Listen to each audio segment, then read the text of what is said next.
Welcome to Cartoonist Kayfabe. My name is Ed Piscor. I'm Jim Rugg. Today, guest of honor, one of the most important men in comics history, certainly in our lifetimes, responsible for the start of dozens of our friends' careers, the great Peter Laird, co-creator of the Ninja Turtles. But why don't you drop some more of that history, that bibliography? I'll tell you the truth, man. You already did. Teenage Mutant Ninja Turtles co-creator. One of the other things that's really huge, you mentioned starting a lot of our peers' careers, founder of the Xeric Foundation. Yeah. Which, if that was the only thing you did, it would be massive. But between that and co-creating the Teenage Mutant Ninja Turtles, we've got a lot to talk about here, Ed. Yes, we do, man. And you can't have the Xeric Foundation if you don't got some money to put in a kitty for that thing. So, we should try to get the lead up to all that. Peter, thank you so much for joining us here today on Cartoonist Kayfabe. Sure thing. Before Ninja Turtles, man, you sent us a couple of really cool items that you have put together pre Ninja Turtles. Mm-hmm. Calendar of the Gods and this barbaric fantasy comic. Definitely wearing a little of that BWS on your sleeves, man. The Blimey Press stuff was happening. Yeah. For sure. When you take a look at these calendars, we'll do independent episodes showing these pieces off.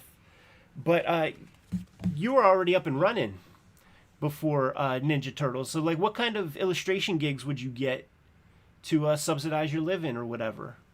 Well, it actually started when I graduated from college. Very shortly after that, probably within a month, I got a gig drawing a campus map for Amherst College, which was nearby. And that actually was, it actually allowed me to buy my first stereo system, which I remember very fondly, back in the days of vinyl. But the calendar, the map was a big fold-out thing, probably like 17 by 22 or something like that. And I had to study the campus to see where all the trees were and every building, and it was kind of an involved thing. I think it probably took me about a month to draw it, but I ended up getting paid, I think, $185 for that. And actually, this is something I just remembered. It doesn't have really anything to do with my career as an illustrator, but I had the previous year built my own Star Wars Stormtrooper uniform out of paper mache and lingerie boxes. And I used the lingerie boxes because I had at the time a job doing janitorial stuff at a lingerie store, a women's clothing store actually. But they threw away a lot of stuff, a lot of packaging material. And one of the things they threw away were these boxes that lingerie came in, and they were perfect for building the Stormtrooper outfit because they were pretty durable and they had nice flexibility. And I built the whole thing except for the helmet, which I actually bought from an outfit that was selling them out of California, and the shoes. I bought some like white tennis shoes. And the gun, the Stormtrooper blaster, I bought that at a toy store. But the reason I'm bringing this up is that there was a guy on campus, a campus photographer, who had an archive of photographs of the campus that I was able to use as reference for this map I was drawing. And it turned out that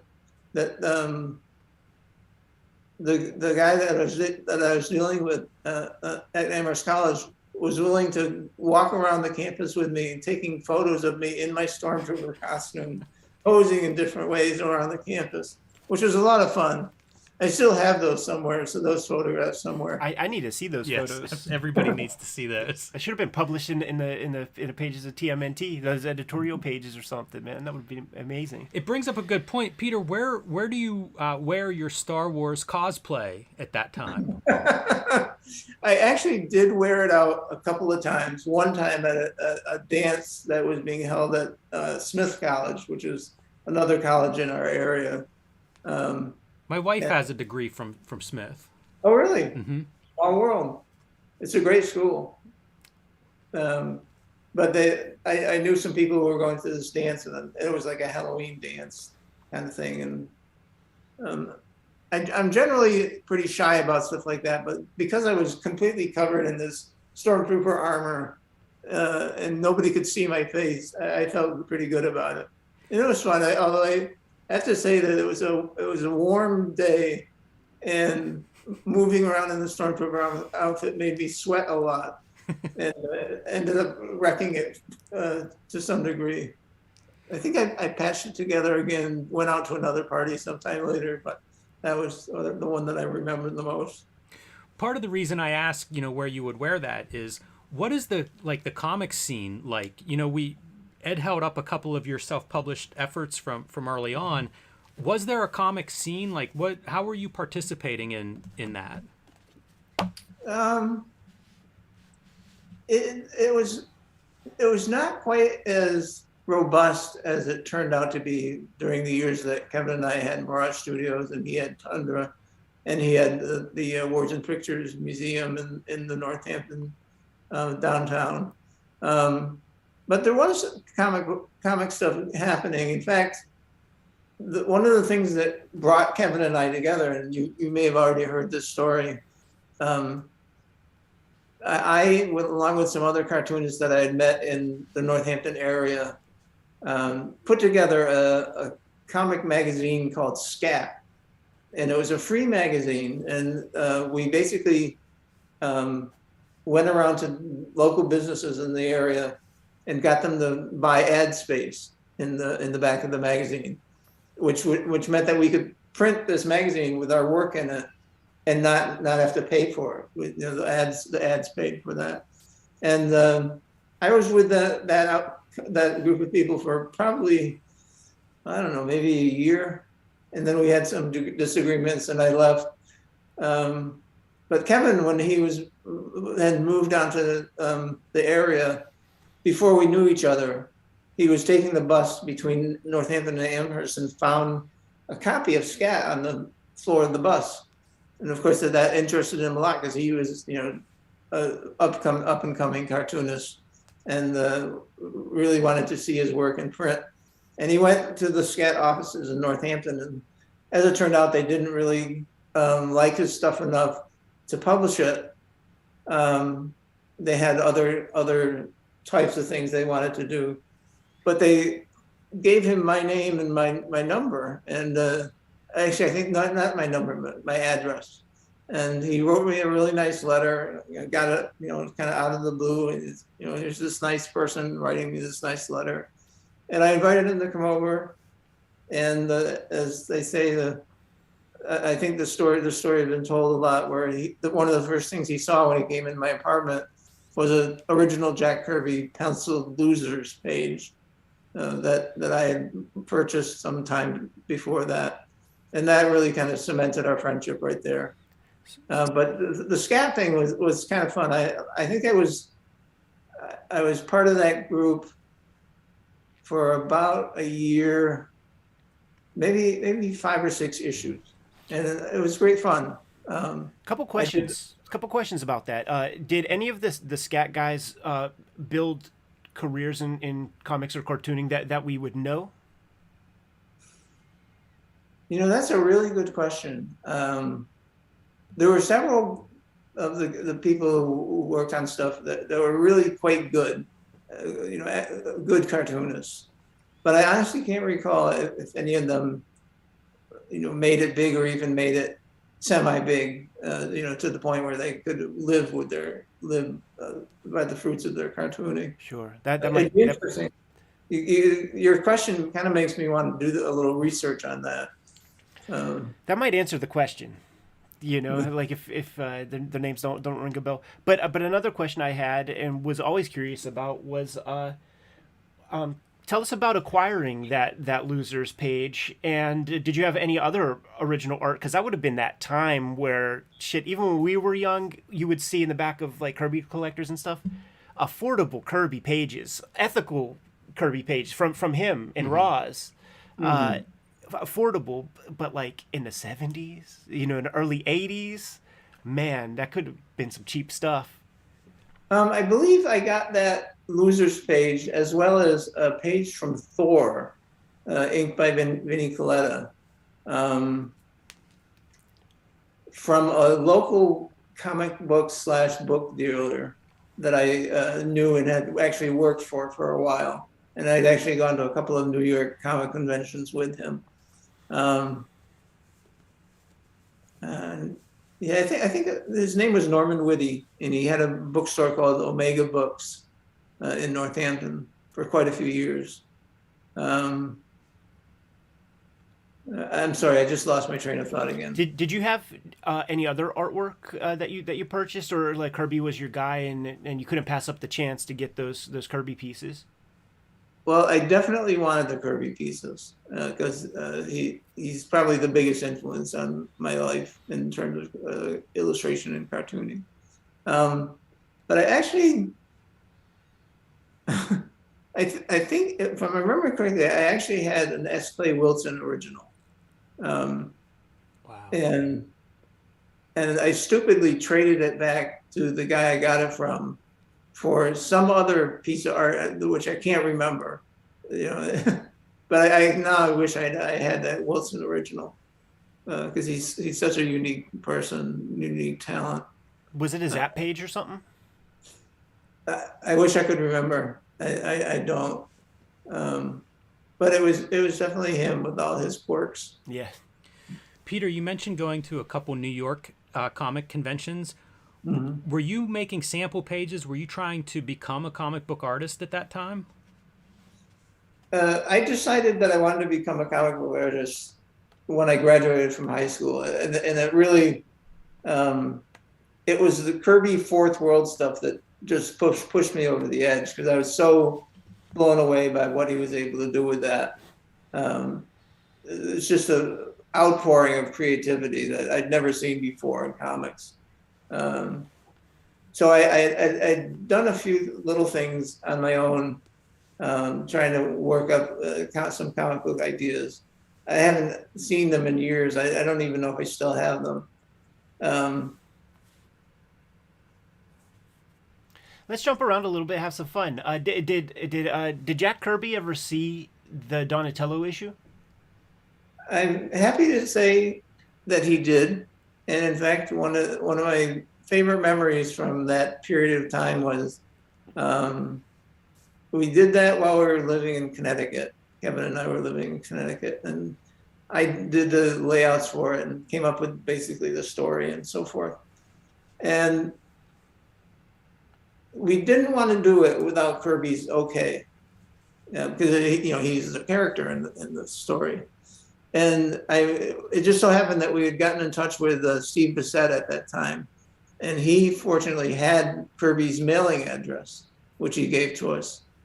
And I put together a package of copies of all the layouts and the stories that the notes on the side of the pages that I had written, and basically told them that, we'd like to do this story, publish this issue, split the profits with you half and half.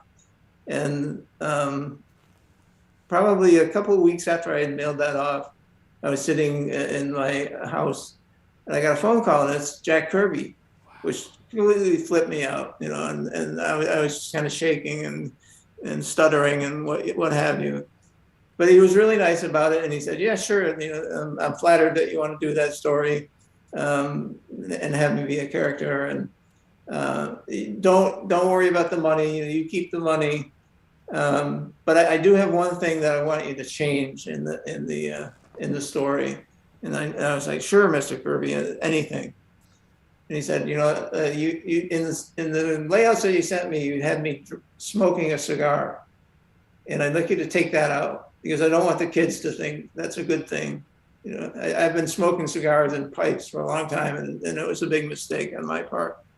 And of course, we were happy to do that. And I believe we sent him multiple copies of the finished book when it came out. That's amazing. So sweet. That's great. That's interesting. Jack Kirby recognizing the smoking as a bad thing and not to send that message out. Right. Yeah. It speaks to the creative ownership, I think, that you would send him a letter of that nature, and trying to be equitable and say, like he would get half and stuff like that. It's one of the big things when I think about Teenage Mutant Ninja Turtles and their impact on me, on generations of creators, is that creator ownership piece. That was something that was completely alien to me as a fan of Marvel Comics. You know, like most readers probably my age, you would just read Hulk and Spider-Man and X-Men and Batman and whatever, and never really think about the idea that you could own a character. You got involved with other self-publishers and other creator-owned proponents pretty early on. I think of like the Creator Bill of Rights, Dave Sim, you mentioned Steve Bissett, people that really champion that creator ownership. When does that become a big part of your life? I mean, obviously you own the Turtles from the beginning, but at some point, do you become like a champion of creator rights? Well, I think what was interesting in that regard was that we were no different than a lot of people who did their work and did their comics and kept ownership of it. Like you mentioned, Sim, and we met the Peenies, Wendy and Richard Peeney, and they kept the ownership of ElfQuest. At the time, I think also kind of going back a few steps, the Undergrounds, which Kevin and I were pretty much aware of at the time. These were clearly people who had their unique visions, and they were publishing them, and they had not sold the rights to their properties to anyone else. So it was kind of a no-brainer. Now, if somebody had come to us and around issue 4 or 5 and said, we'll pay you $100,000 for the rights to the Turtles, we might have sat there and thought about it for a while. Actually, I have another story about that I want to tell you. But for us, it just seemed like a no-brainer, that we would, we were doing okay in life and able to pay our bills. Sometimes it was a little hard, sometimes it was tricky.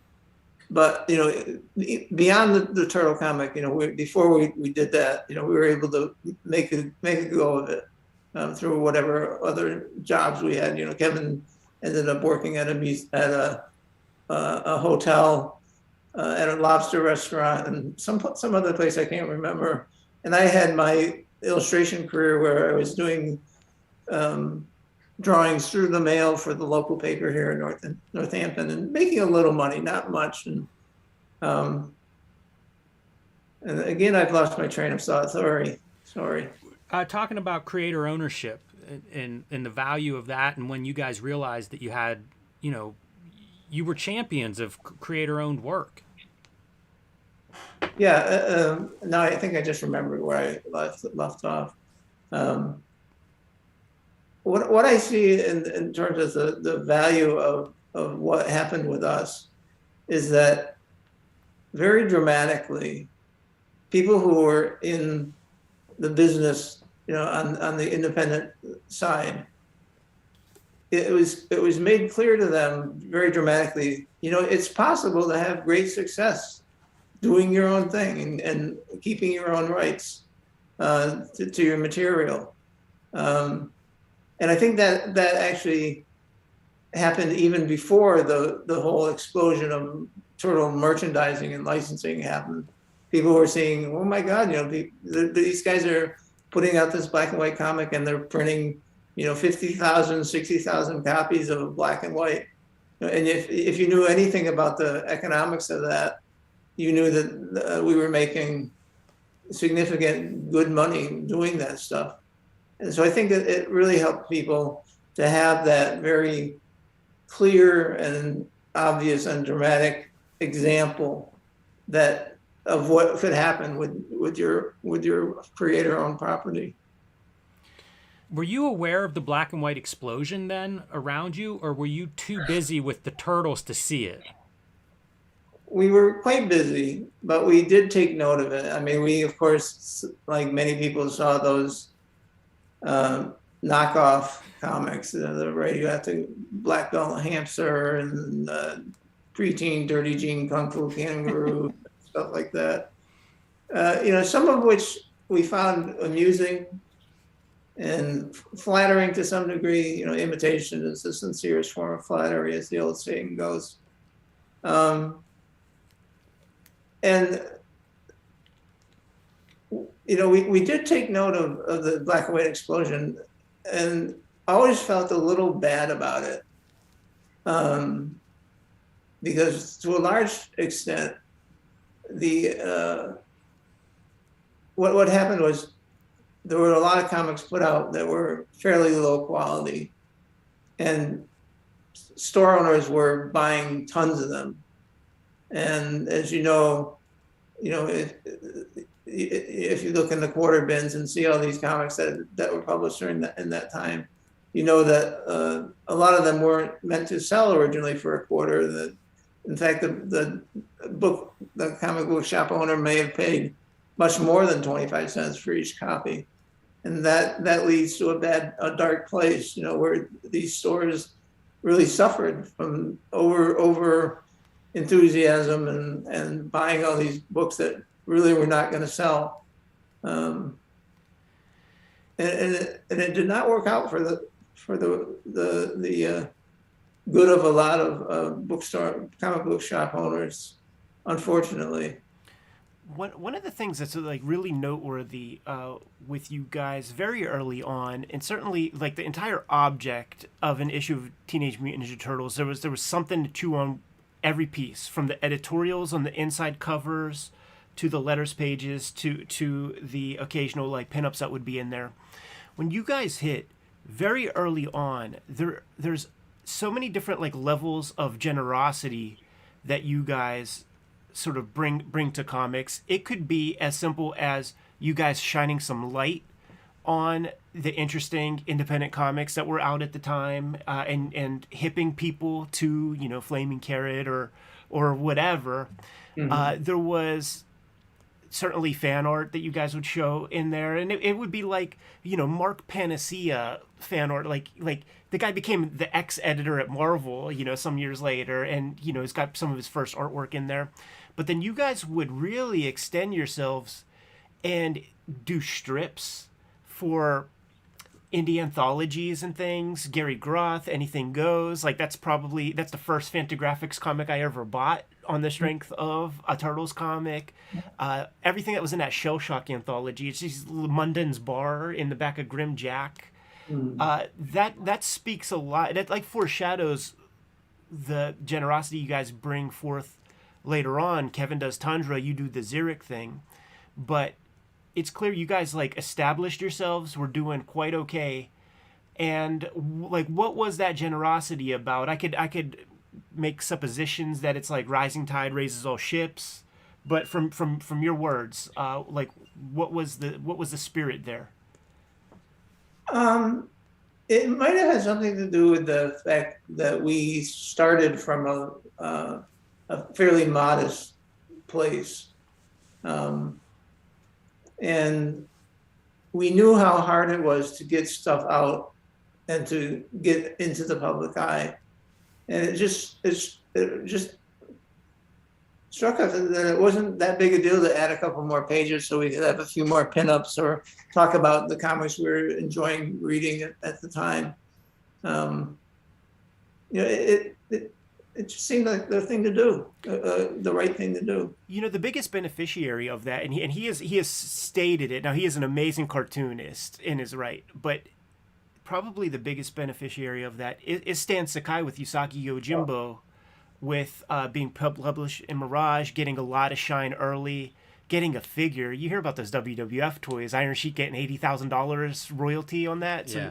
So and he says it in interviews a lot, like that. Just for the people at home, that might be like one of the biggest examples of people who you goose a guy like that a little bit. It makes him possible to pay his rent a little more and focus on the comic more, and then get that train rolling for himself. Give him the rub. The rub, to use a wrestling talk. Yeah, it is a really a good example of that giving back.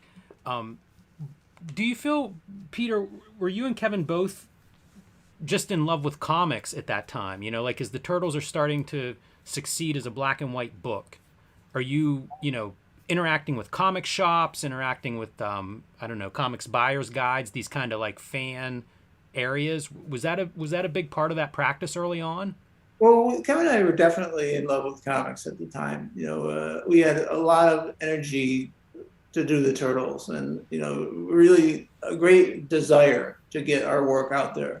And we ended up doing a number of interviews with different comic book magazines, and I think we fairly early on started going to conventions and doing signings at comic book stores. But yeah, we love the medium, and I think I've lost some of that probably more than Kevin has. Kevin still has quite a bit of jazz for doing comics. Anything contribute to your loss? Of the love of the medium. I don't know. It's a good question. Maybe some of it is just getting older. Generally having less energy than I used to have in general. And maybe a part of it is, as I think the saying goes, is seeing how the sausage is made. Going through it all, and sorry, we have a beeper that goes off when somebody goes out the driveway, and that's what that was. What was I saying? Talking about kind of your feelings on the medium maybe decreasing. And I ask about it because, we've read some of those interviews, lots of interviews, with you and Kevin Eastman. And from the outside, you look like it's a dream. You do a comic book together. It's just like a rocket ship of success. But as we dug into it, there's a little bit of a dark side to that, Absolutely. right? Like you don't have time to make the comics at some point.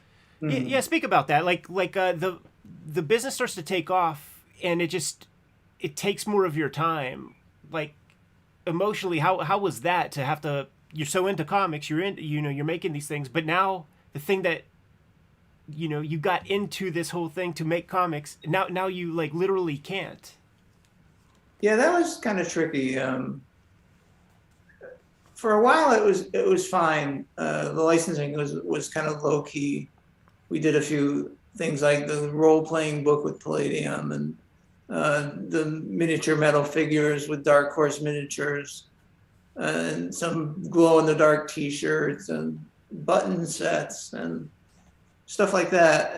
But it was only when the real licensing stuff exploded that we ended up spending more time talking to lawyers and accountants and dealing with the licensees and who were producing product, and not as much time drawing anything, which was troubling. And I know that for both Kevin and myself, we were simultaneously happy about the success, but also bummed out that we were no longer able to devote as much time as we had previously done to the writing and the drawing of the comics, which is why you see some big holes in the publishing history at Mirage where we were not doing the comics. And yeah, it was hard. It was definitely hard, and you could probably most fairly call it a mixed blessing. We were making quite a bit of money, and that allowed us to do certain things that we otherwise would not have been able to do, like Kevin starting Tundra and the Words and Pictures Museum, which was really all his thing. That was not me at all. And I was able to start the Xeric Foundation. But yeah, I mean, it was a rough period. I remember, getting exhausted going through contracts. Coming into the office and seeing a foot-high stack contracts that I had to go through. Unfortunately, we wised up after a while and got some good legal help and ended up, not having to do all that stuff. And but at the same time, there was a whole slew of products that we wanted to be as much as we could be uh, uh, caring about the quality of the material, which meant looking at each thing, going through each step of the process, making sure that the way the turtles looked on the packaging was good, and it just became too much.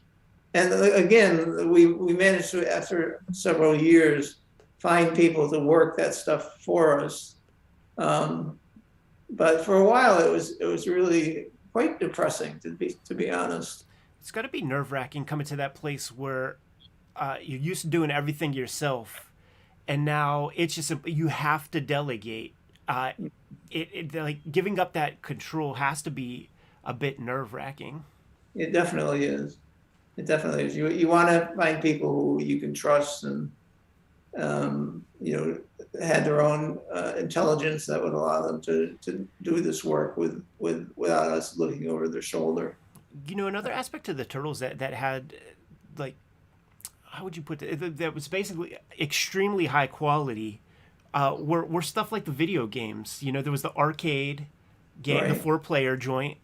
There was 3 NES games. There was Genesis, Super Nintendo, all good quality. Like, would you guys have any hand in that stuff? Because they're exceptional for the platforms that they were on. Have you ever tried to beat the first one?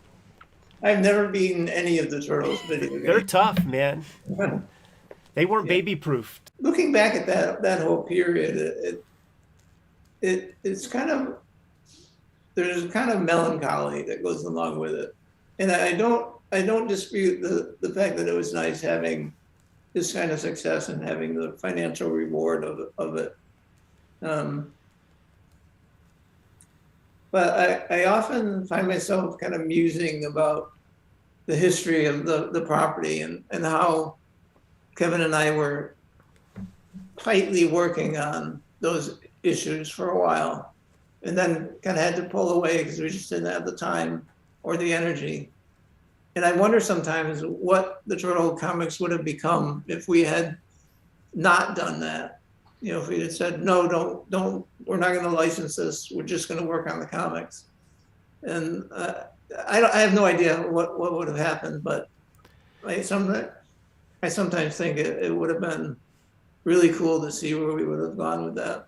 It crosses my mind also, but in this reality that we live in, you guys solved it in a fantastic way by, once again, I imagine, like, I don't know the business deal behind it, more of that generosity that I talked about earlier, where you would get a Mark Martin to pop in, or a Rich Head and a Tom McQueenie, or a Michael Zoli. That work was freaking dope. So how would that process work? Did you meet these guys at comic conventions, just strike up friendships? Some of that, and other times there would be people who would write in as fans and express interest in working on the Turtles, and some people we would meet at shows or at signings or what have you. I honestly can't remember being too involved in that whole aspect of the publishing that we did. I think Kevin is a much more outgoing person than I am, and he was significantly more involved in that.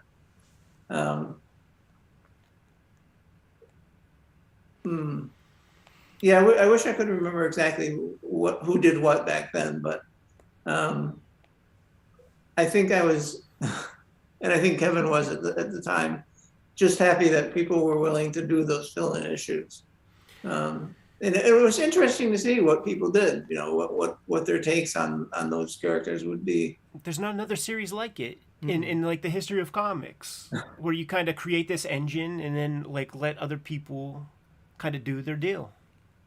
When you guys would publish stuff like Gizmo and some of that other stuff, like, would you have a lot of say in that? It's a Mirage comic. Oh, not really. I mean, we did that comic that Jim Lawson created called Bait Biker. Yeah.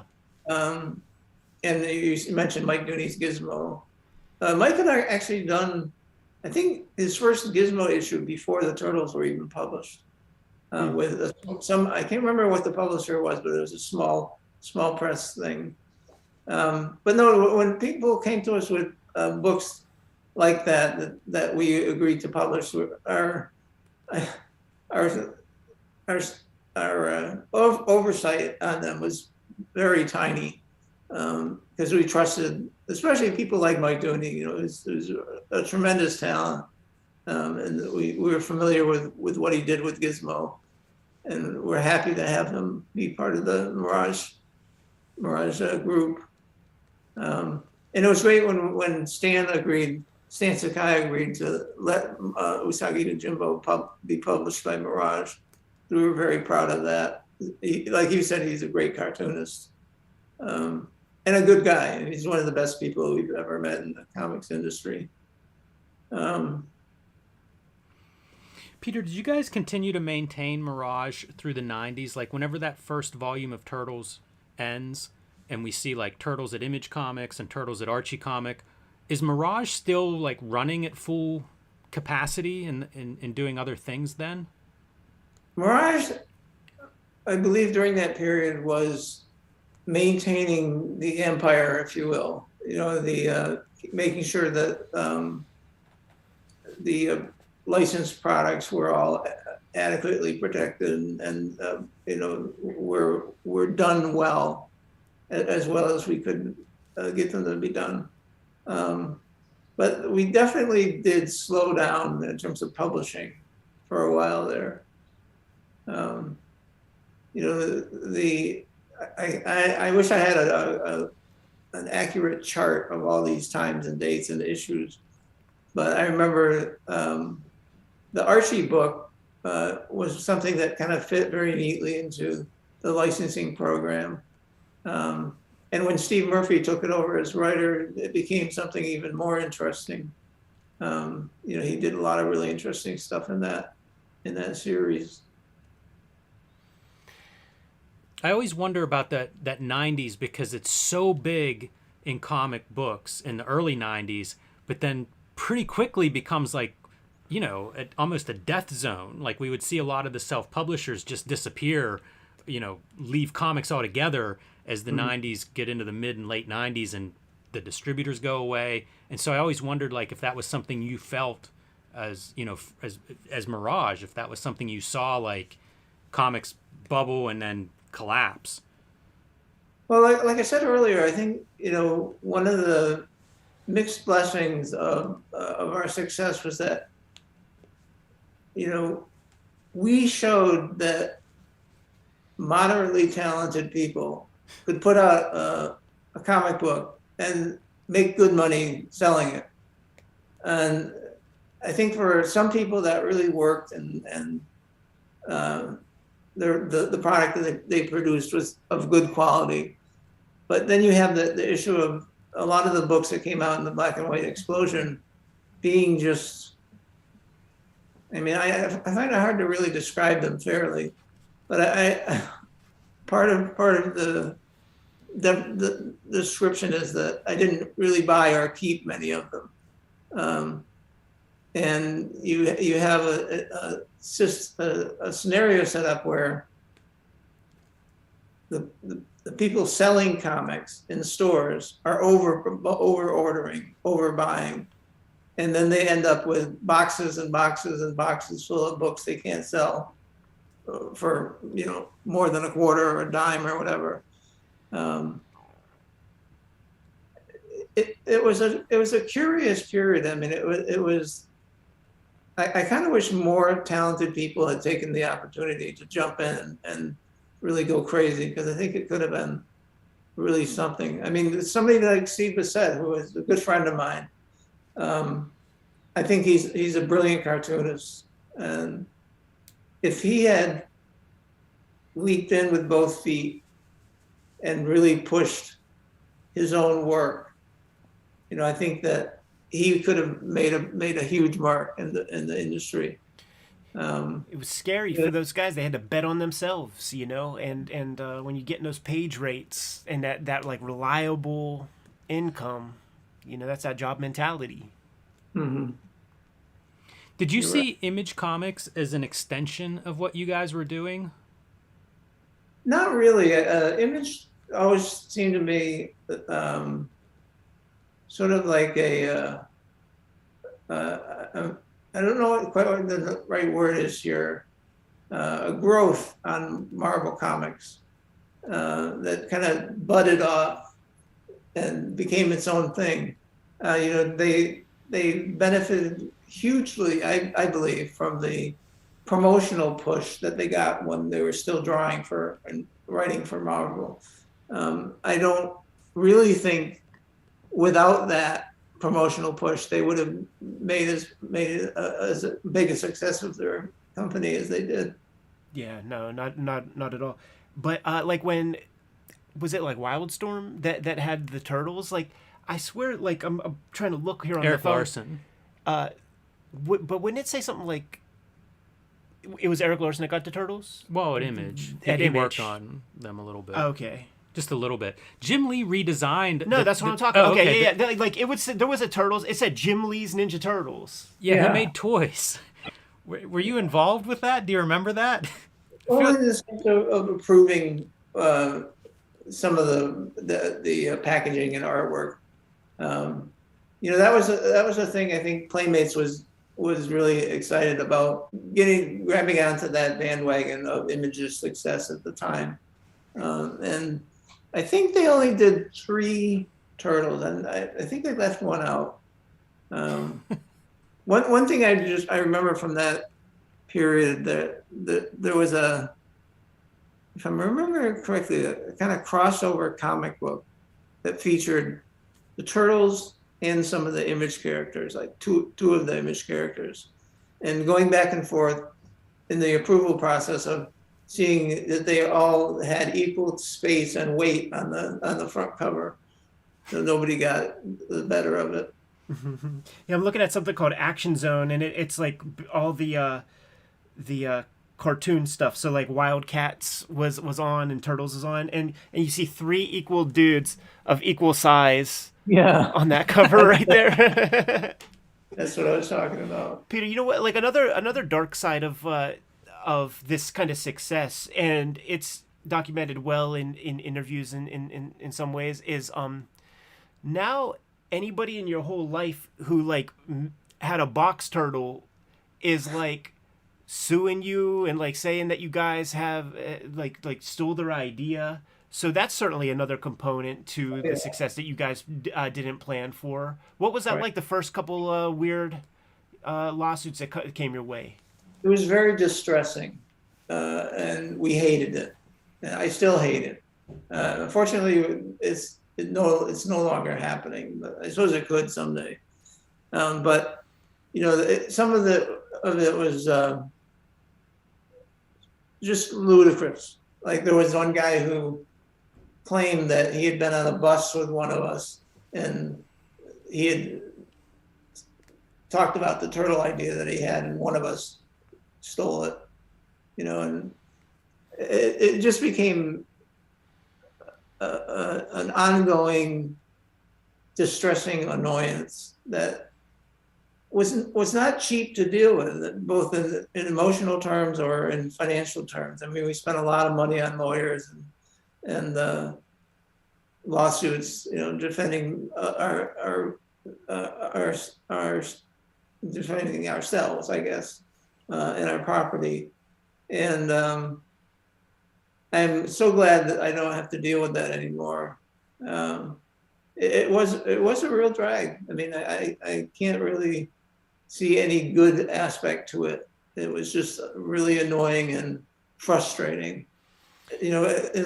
Not just because we had to pay a lot of money for lawyers to defend us, but because people were lying about what we did, and blatantly lying. Like I said, I'm glad I don't deal with that anymore. When you sell stuff, when you sell the turtles off to Viacom, obviously there's a financial part to it, but is there some relief in giving them that burden as well? Yeah, it's definitely a passing of that torch. You know, that unless there's some tiny bit that none of the lawyers or professionals we employed to, or I employed to make sure that the deal was done correctly, if they missed something that I could be sued for, it's all gone from my brain. And I am very grateful for that. I mean, I think it took a long time, and it took a lot of effort, and it took a lot of thought and care. But I think we ended up with a situation where it is, as you say, now their problem.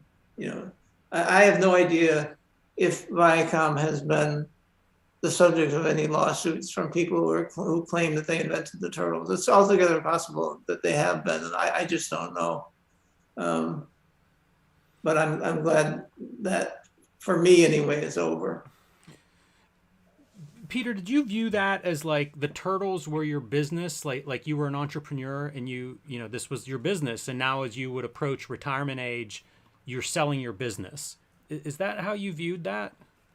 Essentially, I had close, I think 25 years with the turtles, and done a lot of different things with them, and had a lot of ups and downs and back and forths, and I just didn't want to deal with it anymore.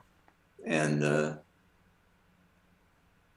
it would have been, I think, significantly different if the partnership between Kevin Eastman and myself had remained what it was in the first few years. But that had sort of fallen apart as well. And I'm actually really grateful that Kevin and I now have a really good relationship. In fact, I was just texting with him a couple of nights ago, and because I couldn't remember for the life of me which one of us did the red color overlay on this first cover. And as it turned out, my memory of it was actually correct, that I had done it, but I was not sure if it had been me or Kevin. But yeah, I mean, the 25 years is quite a long time. And I think I was experiencing a certain amount of burnout, you know, that I just didn't need it anymore. And, you know, it had been a great thing in my life, but it had also been a source of great stress. You know, and I sometimes feel when I talk about this area of the whole history, that I'm kind of uncomfortable saying it because it sounds like I'm whining. But I do appreciate the positives that the turtles have brought me over the years. But it also did have its dark side. You know, there's no question about it. It's man, there's a lot of great stuff there. I'm so happy to hear you and Kevin Eastman are on good terms. You know, that makes me feel good in my heart, because in my imagination, you know, you guys are these synonymous. Biggest influence, such a big influence. It's hard to even, you know, put it in scale. So that makes me feel good. The other part is I'm glad that you get to do this on your terms. You know, I often look at the turtles as this ideal, you know, as a creator. You want to have this control, and for you to be able to have a career and decide you're ready to sell this, it's the whole reason that creator ownership is so important, you know, because it is up to you. It's your creation. You should do whatever you want with it. So I'm very happy to hear you talk about that in the way that you did. And depending on one of the documentaries, either the Toys That Made Us episode or the Turtle Power documentary, you mention that you have something in there that at some clause that at any point you could self-publish a Turtles comic. So you kept that piece open. I think a lot of the audience is real curious. You know, there was a volume 4 of Turtles that came out in the aughts. Will that ever be collected? Can you expand or elaborate on that little clause? Because that's the hopeful little clause that there might be some future Peter Laird comics or whatever. But just expand on that a little bit. Sure. Basically, when it took about 2 years between the time that the idea of selling the Turtle property was first brought up seriously until we actually had constructed the deal and it went through and I sold the property. But during all that time, I had this really strong feeling that there might come a day when I would just do a Turtle comic because I wanted to get back with the guys, and have some fun like we did way back when. And the idea that I might not be able to legally do that ever again was really annoying to me. It was really kind of obnoxious. And so that's one of the things I instructed my attorney to work into the deal. And it seemed like kind of a no-brainer for Viacom, because what would have hurt them to give me that right? And I think they eventually realized that, and they were open to putting that in the purchase and sale agreement. And there have been many times in my life when doing a Turtle comic just brought me so much joy and fondness that I really didn't want to lose that. And who can say whether I'm actually going to use that clause? I don't know. I really don't know. It's possible that I might, if Jim Lawson is willing, finish volume 4. I have some ideas about how to do that. I haven't really put them into play yet. But I would kind of like to do that, and then it would be cool to see a collection of it, like you mentioned. I actually have given some amount of thought, although not tremendous amounts, but some, about how fun it might be for sometime in the hopefully near future to get together with Kevin and say, let's do a Turtle comic together and see what happens. See what we can come up with that might be interesting and fun for the two of us to actually do, to go back to the old days. And it'll be difficult because he lives in San Diego now and we don't share a house, and we can't pass pages back and forth like we used to. But I've often thought it would be really fun to see what would come out of our brains after all of this stuff has happened, all the toys, all the animated series, all the movies, and the everything else. What could we do that would be interesting and fun? And it might happen. I think he's like I said, we've been on good terms for quite a while now. And he actually mentioned that he saw Stan Sakai recently, and Stan wants him to do a cover for a book he's doing. And Kevin suggested that I might be interested in inking that. And I said, yeah, I think I would. So that might be happening.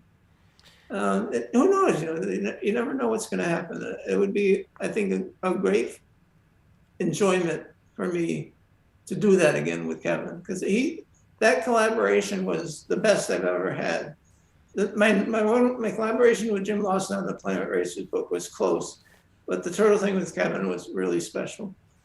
And I would think I would really enjoy seeing some of that again, going through it again. With the benefits of technology, it might not be physical pages that you could send back and forth, but with email and Zoom calls and stuff, mm-hmm.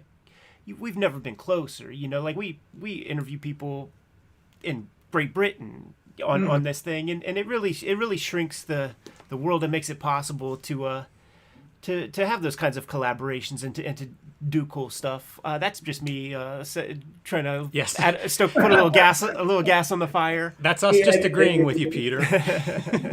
But talk about like the purchase agreement, all that stuff. Another great piece to the Turtles dynasty that Peter and Kevin put together is just having so much creative control and personal input in all the products, having the say and stuff. Nowadays, in a world where people they're trying to run up to Netflix to get a $30,000 check to give them 100% of everything, to still have that creative ownership, that creative control, that's a lesson. And to know that if you reach something at a high level, that you could still get a little something put into a contract. It reminds me, we talked with Jeff Smith years ago. We had a different kind of podcast that was just audio based. And Jeff Smith has those like Bibles of the bone. It's like a 1,500 page comic. Yeah. He has the deal with Scholastic also, and with that deal, he told them like, I'm a Tolkien guy. Like I want to have my big thick comic. Is that okay if I still publish the thick black and white comic? They were like, I don't know. Like what kind of numbers are you doing on those thick Bibles? And he's like, got about 250,000 out there right now. And they were like, psh, keep it. Yeah, go ahead. So like it makes sense. Viacom, they're playing for big, crazy. They're playing for billions. So they're gonna let you do your thing. I do want to talk about some of the ups. Some of the good stuff. Lots of the ups, yes. Man. We got to have some Xeric talk about That's exactly where I'm going, because the Xeric was something that I responded to as an aspiring creator and as a reader. I would see, the new crop of Xeric award winners. And for anybody that doesn't know, the Xeric Foundation, Peter starts in the early 90s to give small grants to self-publishers. Two times a year. 2 times a year. So it ran for 20 years. Yes. There were 40 rounds of these grants, and I had 5 or 6 cartoonists maybe at a clip, hundreds of books published as a result. And I would use those as like, I would see Xeric, what books are coming out from Xeric award winners, and I'd try to track them down. It was almost like this stamp of like, something interesting is here. Yeah. So Peter, first of all, thank you for enabling a lot of interesting comics to come out that way. What was your experience behind the Xeric Foundation? Well, it's actually started. There was one incident that really kicked it off. I can't remember if I was walking or riding my bicycle, but I ran into somebody in the town where I live who I didn't know, who stopped me and said, "I know who you are. Could you loan me $250,000 so I can open up a general store?" And I found that kind of thing just mind-blowing, and really realized that at that point I needed a way to say, don't talk to me, apply over here, and if you apply and the quality of your application is such and such, you might get that grant. And I had a couple of really smart people helping me devise the nuts and bolts of it. But it really came about as a way for me to avoid the emotional trauma of having to tell people, no, I'm not going to give you money, because I wanted to give some people money. There's a lot of organizations and people who can really legitimately use funds like that for good purposes. So this foundation, and the word Xeric is a word I enjoy just because it sounds cool. It actually came about in a Scrabble game with my late brother Don, the one I did the Calendar of the Gods with. And I think it was a word that I just kind of made up, hoping desperately that it would turn out to be a real word. That's a valuable Scrabble word, man. Putting that X to use. And in fact, it did. It means dry or desert-like. Anyway, the grant, the foundation was set up from the beginning to do the comic book grants, 50% of the money for comic book self-publishers, and 50% for charities. And there were 2 different groups of people doing the evaluations of the grant applications. I wish I could tell you their names because it'd be interesting for you, but they've never given me permission to do that, which is fine. I mean, they wanted anonymity. But it worked out fantastically well. It may be the thing I'm most proud of coming out of this whole turtle experience. Did either of you ever apply?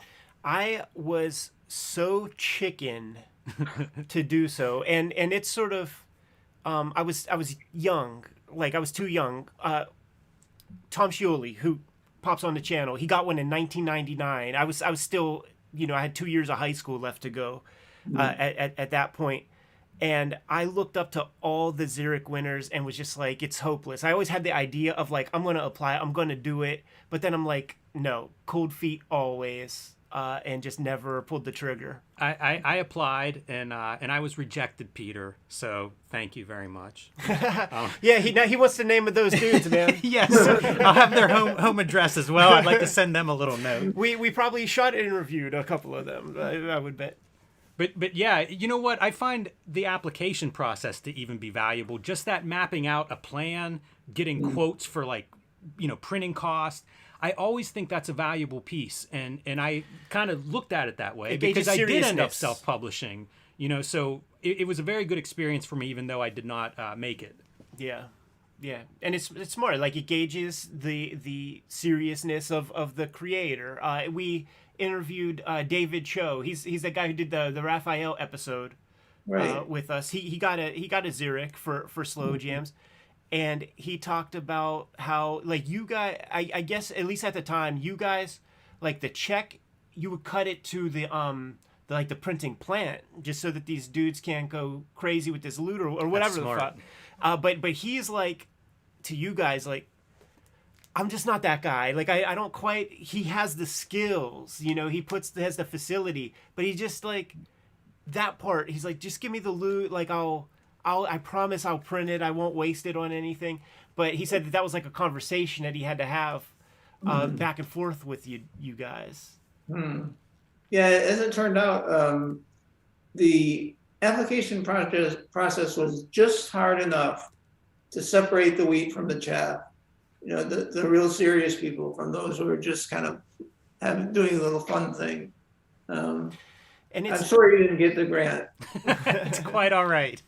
But it is that part that, like, okay, like, this is a serious thing. It's not just a vanity thing.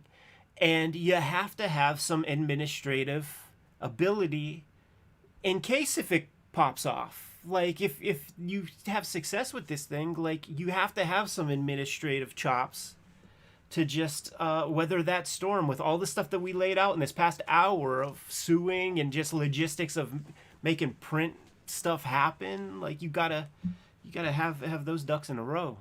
Yeah.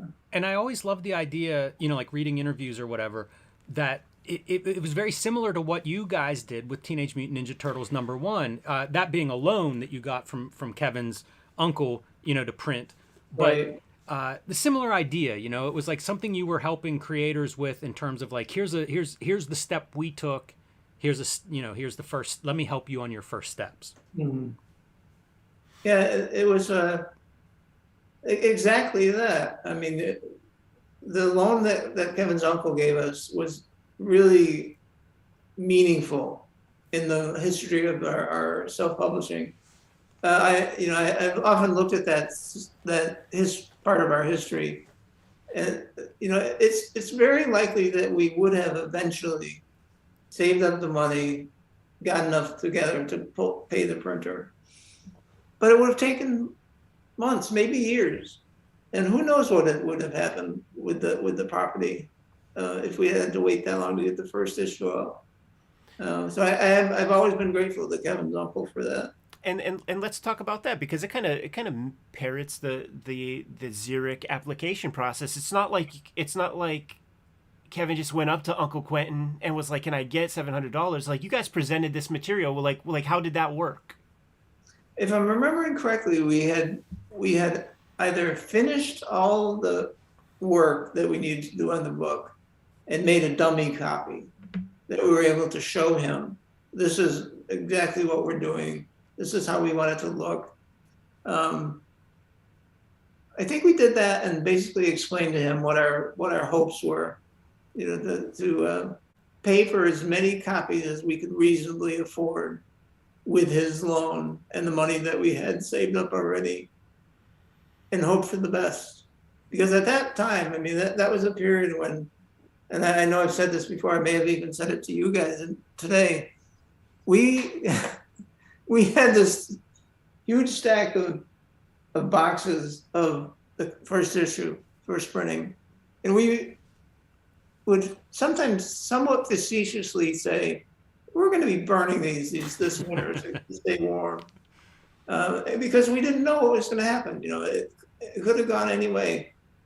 Fortunately, it went the way it did, and you know, that big stack of boxes was gone in, I think, a week and a half. So on top of putting that business plan together and everything, you guys did like some put together like press kits and put that stuff out there, and that certainly could not have hurt. Oh no, it didn't. In fact, I look at the early days and think of several things that really helped happen what happened.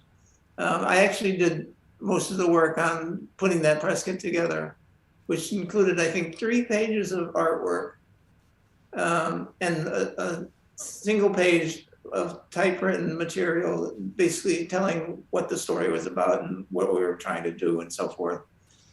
And I may have mentioned this to you when I talked to you the other day.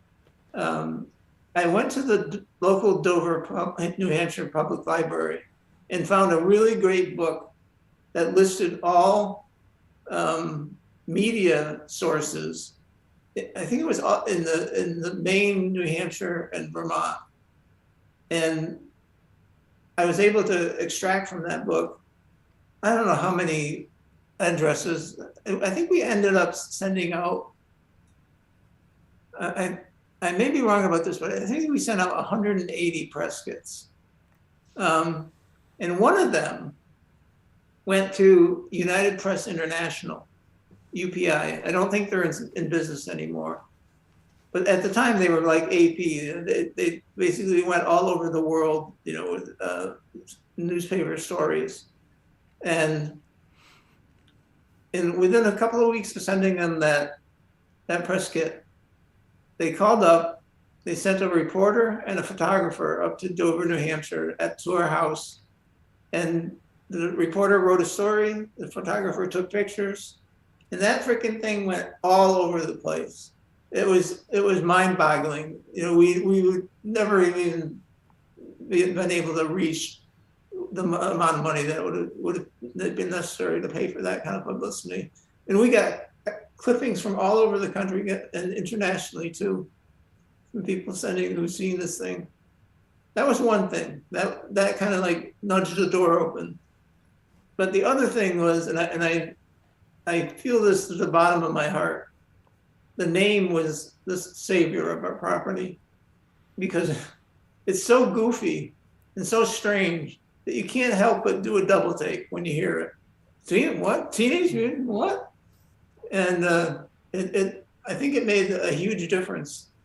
Even if you kept the same words but rearranged them, Teenage Ninja Turtle Mutants just isn't the same thing. It was I hesitate to say we had any kind of genius in doing that, but it really worked out well. Yeah, the thing is, like, when you remember as a kid, you diagram sentences, like, when you break it down, it's iambic.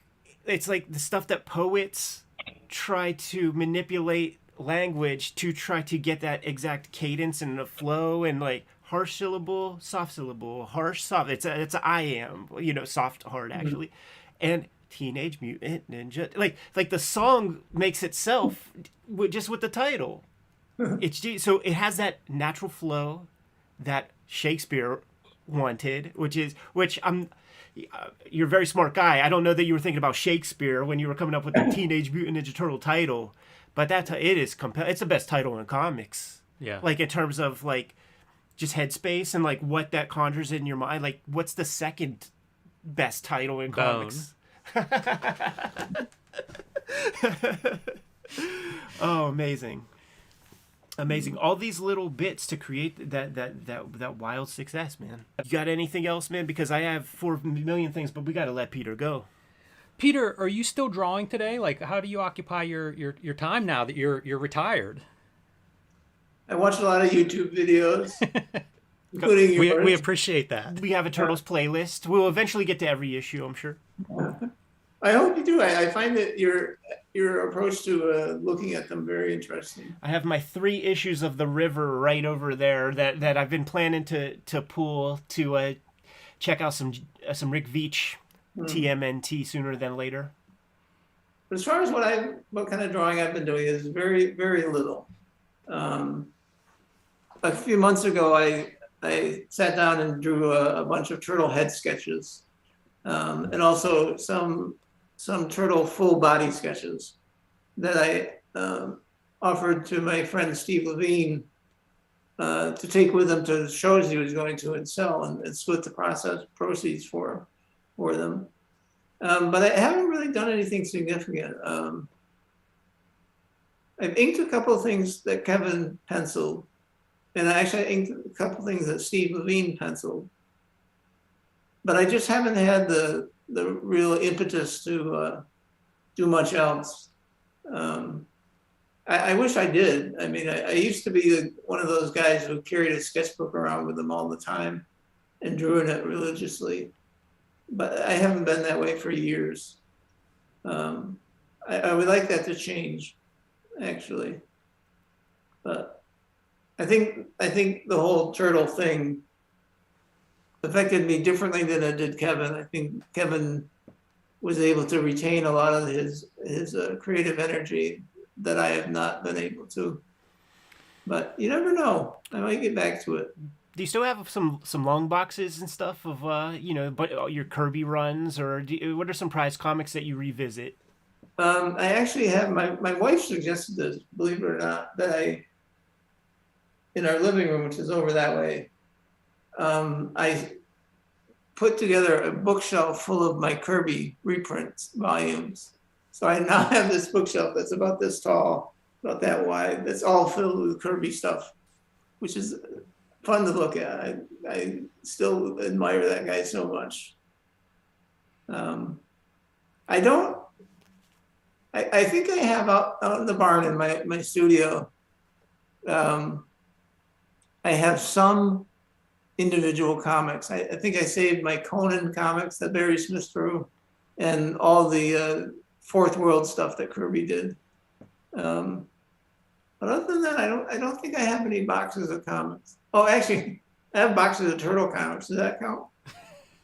Yeah, you must, right? Yeah. And actually, I think I got rid of about half of them a few years back when I wanted to trim down the collection in the barn and sell a bunch off through the Mirage website. A lot of people looking for those City at Wars, man.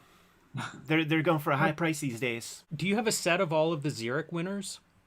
I do not. I realized that there were so many that it would be hard to find a place for them. All different sizes too. That's a challenge of the when you go to SPX or something and you have just like comics this big, comics that big. It would be such an amazing exhibit to see the rewards of that, because it tracks so much development in comics. And when we were talking about the kind of the positive and the ups of some of the Turtle stuff, I think about the Xeric Foundation and I think about Tundra. Yeah.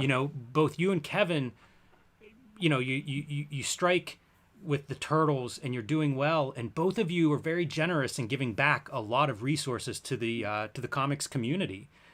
It's interesting. Tundra, it's almost like here's money for professionals, and the Xeric is almost like here's money for people starting up for new creators. It's really remarkable. Except all the Xeric books came out. That's true. Oh, snap. That was me. That was not Peter. Peter, thanks so much, man. Jimmy, do you have anything else? No, this has been a delight. I really appreciate your time, and thank you so much for everything you've done, Peter. It's been great. Well, I appreciate your interest, and this has been a lot of fun for me too. We really appreciate you reaching out because getting a chance to talk to you, first off, like just for pleasure whenever I'm drawing, like I like to pull up interviews with cartoonists and things, and there's very little Peter Laird conversation on YouTube at conventions or anything, so like we're so thankful to have this chance. But we wanted to interview you, week one of having this channel.